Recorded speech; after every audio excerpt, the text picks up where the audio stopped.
Bismillahirrahmanirrahim. Assalamualaikum warahmatullahi wabarakatuh. Perkenalkan, nama saya Muhammad Munjir Romano Zikri dengan NIM 2301018.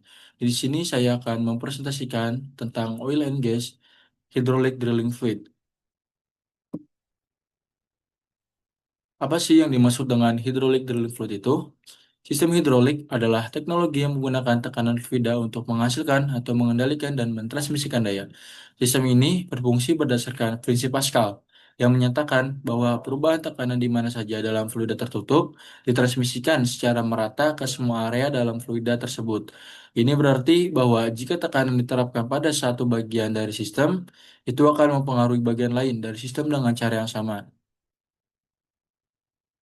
Lanjut, yaitu ada fungsi dan tujuan dari hydraulic drilling fluid sendiri. Yaitu ada dua, yang pertama adalah pembersihan dasar lubang bor, yang kedua ada transport atau mengangkat cutting bor ke permukaan. Nah, di sini ada fungsi utama dari hydraulic drilling fluid itu adalah membersihkan atau membersihkan dasar lubang bor, di mana pada rig pengeboran lumpur dipompa dari kolam lumpur atau mud pit melalui rangkaian pipa bor yang kemudian dari situ disemburkan melalui muncung atau nozzle pada mata bor. Melalui proses ini, lumpur juga sambil mendinginkan sekaligus membersihkan mata bor.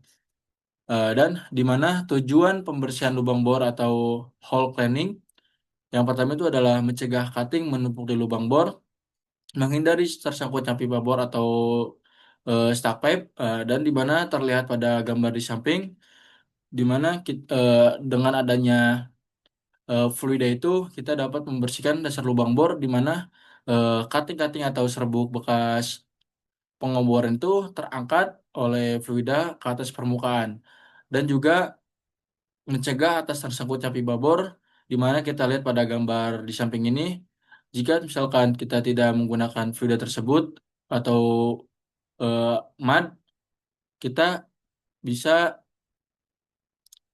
pipa ini bisa tersangkut oleh dinding formasi, di mana dinding formasi ini akan runtuh dan akan menyangkut pipa bor ini dan akan mengakibatkan yang namanya stuck pipe. Nah, lalu yang ketiga itu menjaga kestabilan lubang bor. Lalu selanjutnya itu mengurangi risiko pembentukan cutting bed atau lapisan serpihan di dasar lubang. Lalu yang terakhir adalah mencegah efisiensi rate of ventilation atau ROP. Next. Nah, yang kedua itu adalah mengangkat cutting atau mengangkat serbuk bor.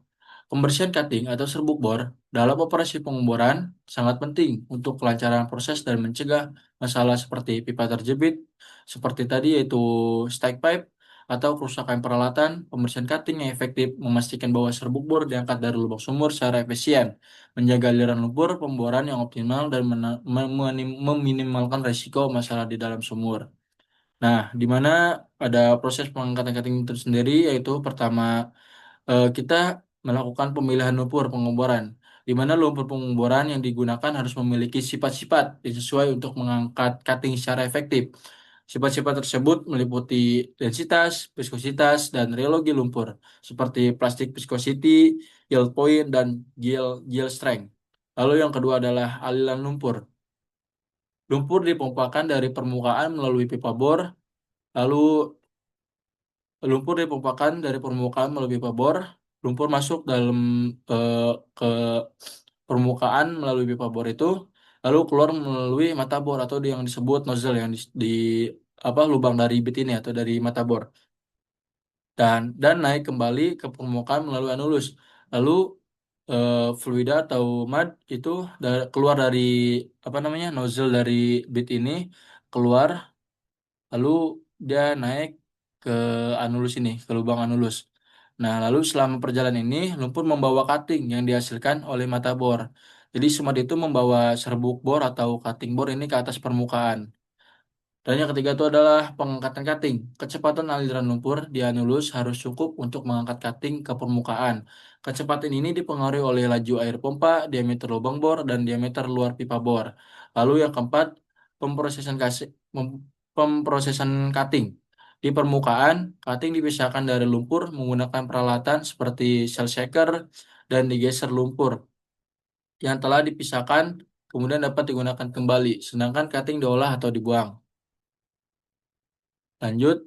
Di sini adalah ada komponen atau alat dari sistem hidrolik tersebut. Yang pertama adalah mat pump atau pompa lumpur, di mana kita bisa lihat pada gambar di samping ini. Ini adalah mat pump, mat pump atau pompa lumpur, di mana pompa lumpur itu kadang-kadang disebut sebagai pompa pengoboran lumpur atau pompa lumpur pengoboran.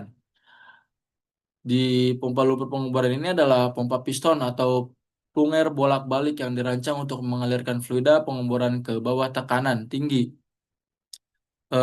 sekitar 7.500 psi atau 52.000 kPa ke bawah rangkaian pengoboran dan kembali ke atas anulus.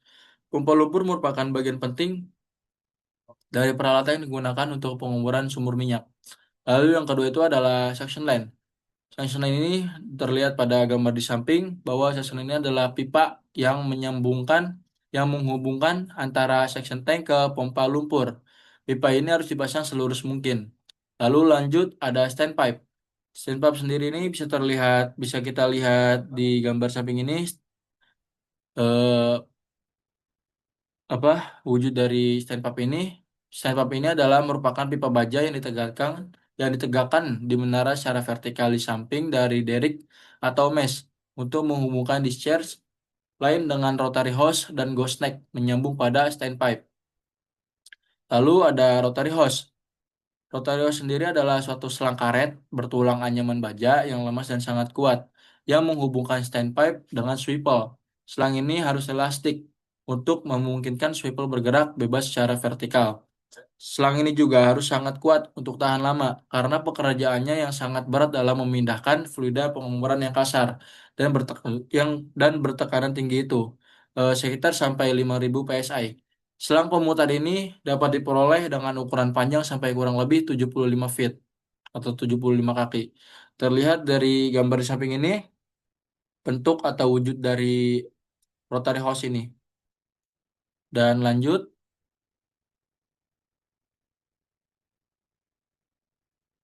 di sini ada komponen atau alat sistem hidrolik selanjutnya adalah swivel.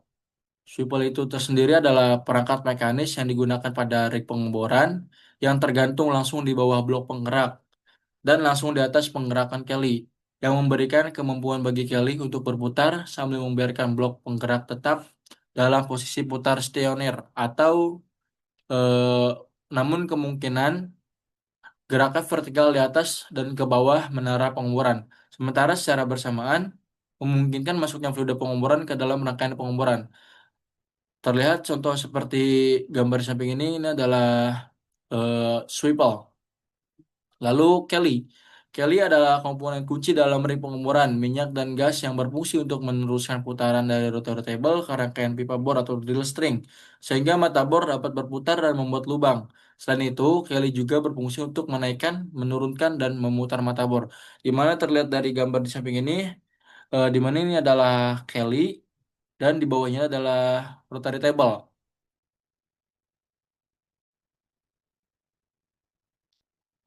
Lanjut. Ada mata bor atau bit, alat yang dirancang untuk menghasilkan lubang yang umumnya berbentuk silinder atau lubang bor, lubang sumur di kerak bumi dengan metode pengeboran putar untuk penemuan dan ekstraksi hidrokarbon seperti minyak mentah dan gas alam. Jenis alat ini secara bergantian disebut sebagai mata bor batu atau hanya mata bor. Ini contoh mata bor, jenis-jenis mata bor sendiri. Dan yang terakhir itu adalah nozzle atau bagian dari mata bor drill atau drill bit yang memiliki lubang atau bukaan untuk keluarnya cairan pengeboran.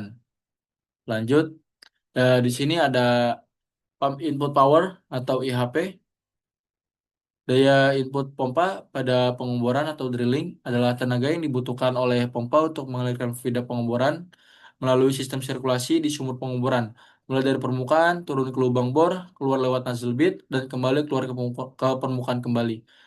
Dan adapun rumus IHP itu adalah eh, HHP dibagi dengan E, di mana keterangannya HHP itu sendiri adalah hydraulic horsepower dibagi dengan E. E ini adalah efisiensi pompa, di mana di sini ada data studi kasus dari IHP ini adalah di mana kita memiliki data hydraulic horsepower-nya atau HHP ini kita memiliki data 700 HP dan efisiensi pompa itu sebesar 70% atau 0,70.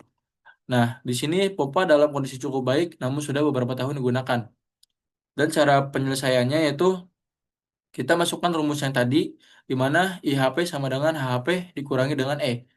Jadi HHP kita mendapatkan data sebesar 700 HP dibagi dengan efisiensi dari pompa itu sebesar 70% yang kita mendapatkan nilai 1000 HP.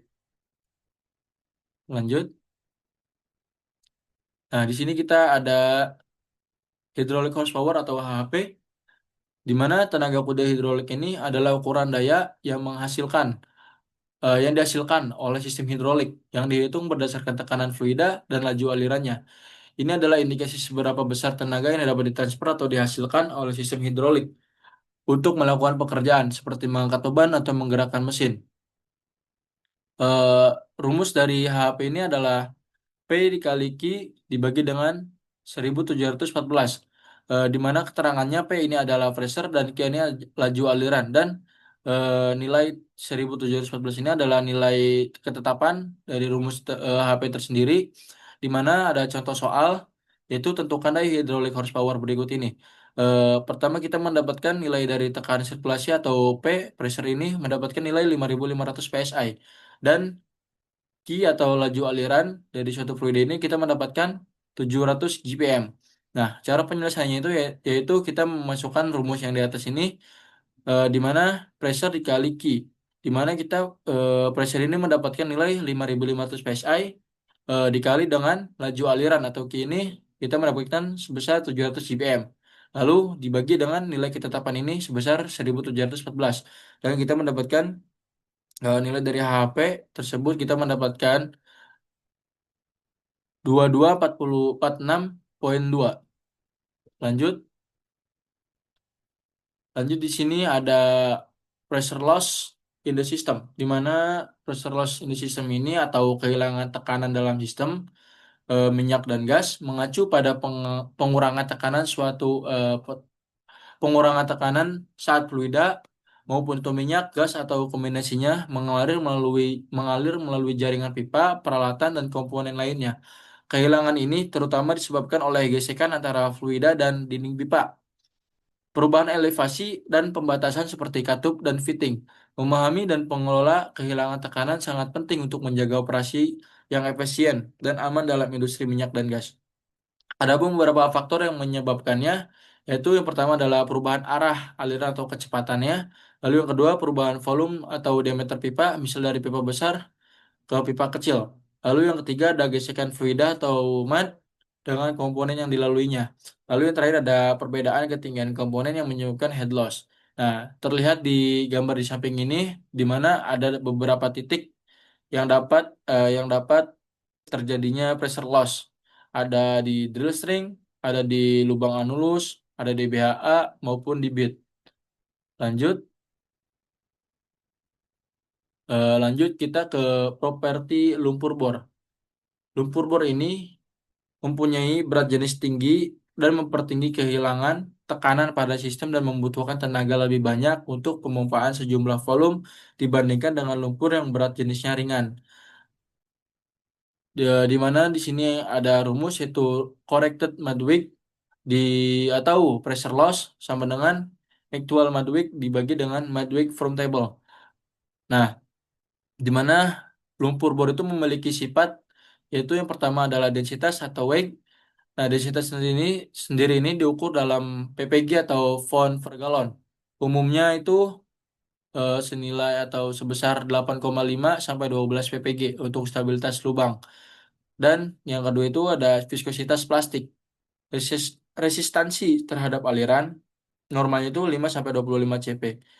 Mempengaruhi kemampuan angkut, serbuk dan kehilangan tekanan. Lalu yang ketiga ada yield strength atau yield point.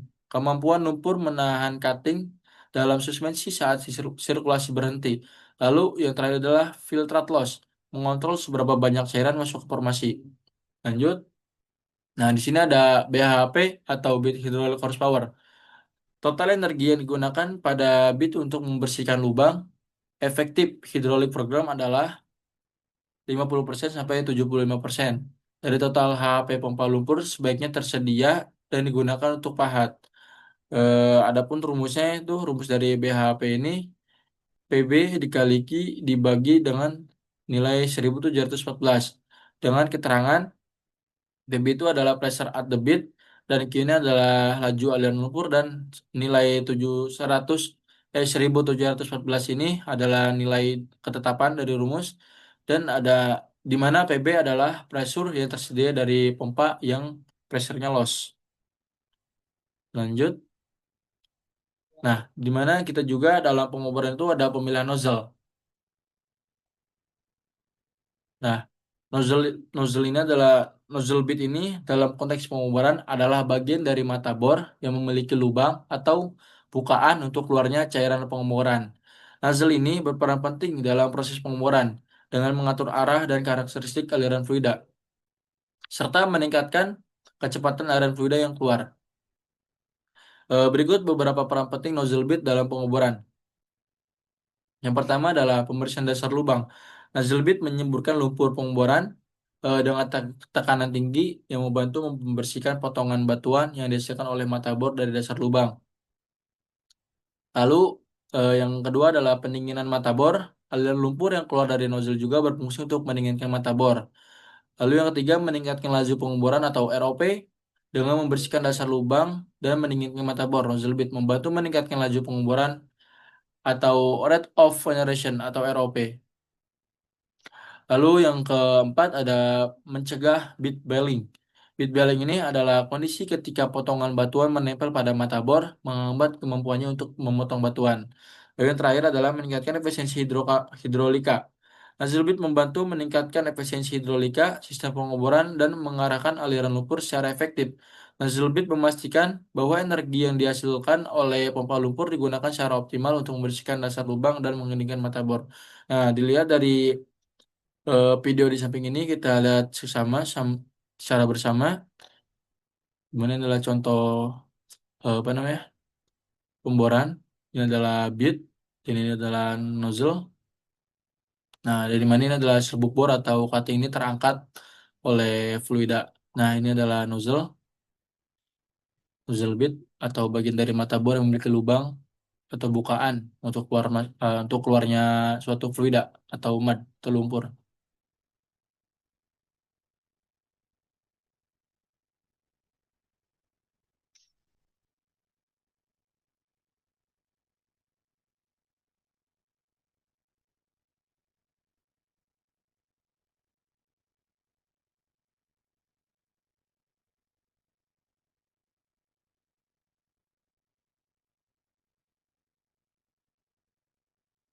Nah, di sini fluida itu dari apa namanya? Ini nozzle itu keluar.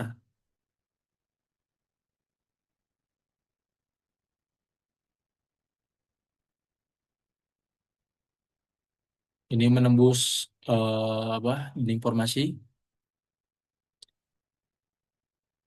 Ini dapat meningkatkan laju pengeboran atau ROP.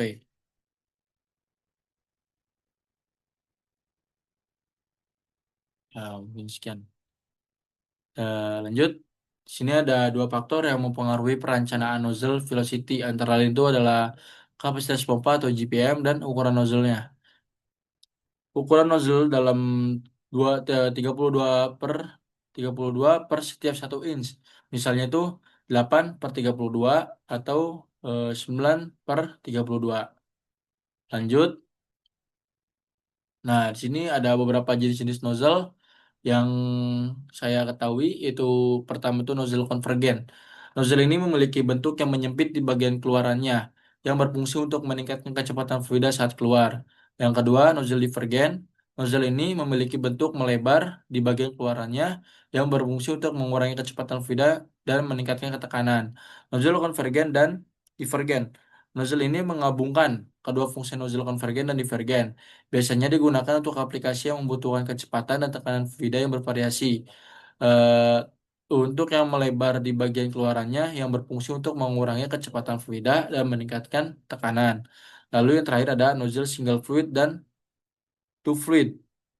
di mana single fluid menggunakan satu jenis fluida untuk menghasilkan pola semprotan tertentu. Dan dari two fluid ini menggunakan dua jenis fluida yang berbeda untuk menghasilkan pola semprotan yang lebih kompleks dan terkontrol. Lanjut, oh mungkin sekian penjelasan dari saya terkait tentang apa namanya hydraulic drilling fluid. Terima kasih atas semua waktunya yang sudah menonton. Saya ucapkan terima kasih. Saya Heri, wassalamualaikum warahmatullahi wabarakatuh.